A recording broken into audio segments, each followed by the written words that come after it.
Alright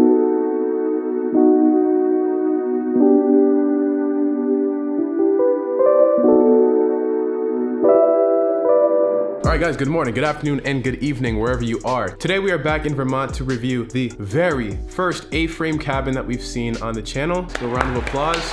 For some reason everyone loves A-frames, but this isn't even just a regular A-frame, it's a mid-century A-frame. And if you don't know what that means, neither do I don't. Google has the worst definition for the word. But it doesn't matter. What you need to know is that this cabin has a lot of character and a lot to offer. And it's a great option for a getaway in the Green Mountain State. So let's get right into it and check out the ALPINE A-frame.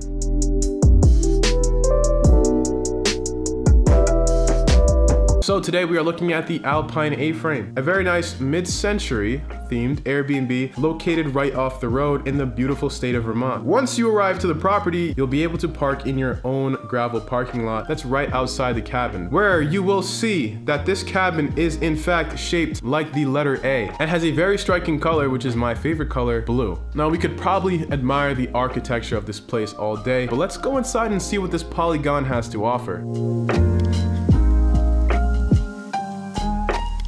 Once you step into the property, you'll be stepping into the kitchen, which is a different color scheme than the rest of the cabin since it's much brighter due to the white walls. You can easily see that this place is pretty optimized here. There's two separate countertops opposite from each other, which was really nice when I was cooking because it gave me so much space to work with. Above one side is where you'll find all your cups and your plates, all the good stuff you need to eat food with. And on the other side are shelves where you can put anything you brought to cook with. All right, let's talk about cooking for 1 second here. The cabin has a full-size gas-powered stove with 4 burners on top, which does make cooking much easier than using a smaller stove, and with all of your pots and pans stored in these white drawers underneath. You also have a full-size fridge to keep all of your groceries, and above it is a retro-styled, or is this mid-century? Okay, regardless, it's a microwave that looks really cool. There's actually a few more cooking appliances here, like a griddle, a toaster oven, if you'd rather use those. But my favorite thing is this full-size dishwasher, because after making my delicious dinner, no one wants to do the dishes, and no one had to. Stepping out of the kitchen brings you into the wide open living room where you can start to see the A shape on the sides of the walls. This is where you're gonna get more of the wooden theme that the rest of the cabin has, and immediately you'll see the giant windows in front of you that let in a lot of natural light during the afternoon and evening.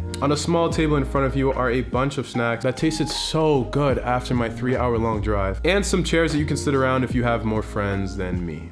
And hidden underneath the snacks is a custom coloring book. Like look at this, it's the same. To the right of the table is a little couch and what I think is a beanbag chair. Looking a little deflated, buddy. In front of the chair is your fireplace. And if you've been following the theme, you think this is just a regular fireplace? No, this is a middle century fireplace, okay? And if I'm being honest, it kind of looks like a mouth of a monster or something. I don't know. This is such a stretch. Okay, it's on a layer of bricks with a smokestack that goes out of the cabin. And I think it adds a really nice look to the Airbnb. But you know what isn't a nice look? Not supporting my YouTube channel. If you guys are watching this, you probably like my stuff, so come on guys, click the subscribe button. I'll wait. Right next to the fireplace is something I think is really cool, a record player with a bunch of records underneath. Guys, this is the character I was talking about. And if I actually listened to Neil Young, then I probably would be going crazy right here. After you're done jamming out, you can head into your first bedroom, which has a Casper Queen mattress with organic linen, okay? We don't like GMO linen here. The bed is super comfortable, and these little animals on the walls made me feel like I was more in the wild, so A+.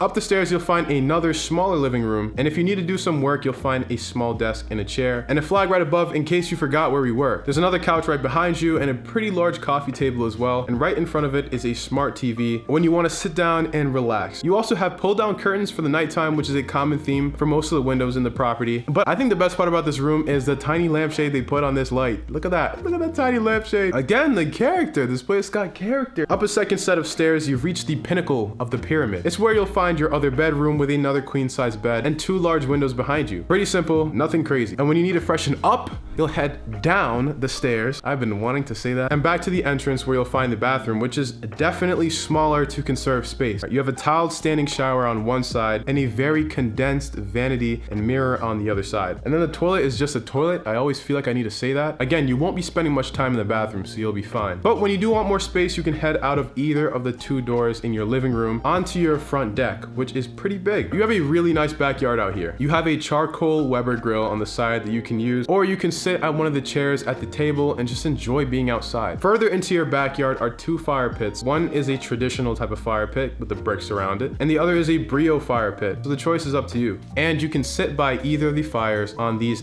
Adirondack chairs. Adirondack, I still don't know how to pronounce it, and people told me how to. I like the backyard a lot. If I didn't have like crippling seasonal allergies, I would probably have filmed out there. It is what it is. But I think the best part is looking back at the house and how nice it looks from back here. But it's time to stop marveling. Okay, let's find something else to do.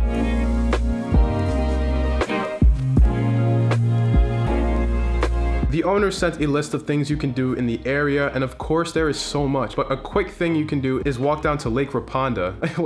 wait, no way is it Lake Raponda. Pond in disguise. There's a whole bunch of hiking trails around this area too, so if you want to get outside, you'll have a lot of options. And the local town is only 5 minutes away. You're definitely still surrounded by civilization. You can also stay in as well. There's a bunch of games they leave you to play, and you can always relax at either one of the fire pits and turn on the string lights for a nice night. So who is this property for? In my opinion, outdoors people. The cabin is definitely that, a cabin. It has a very raw feel that gives it character. Now on the listing it says this place is for 2 people, which I think is a little weird considering there's 2 beds and like 2 driveway spots, but do not take my word for it. Ask the owners, not me. But in my opinion, I think a group of friends who are looking to adventure out in the woods would find this place to be a really good spot for them to stay for a few nights. Of course, guys, the link will be in the description if you guys want to check this place out for yourself. And if you like this type of content, you should really consider subscribing. All jokes aside, that really does help a lot. But again, regardless of what you guys do, make sure you're having fun, make sure you're traveling the world, make sure you're staying safe, and I will see you guys on the next one. Bye-bye.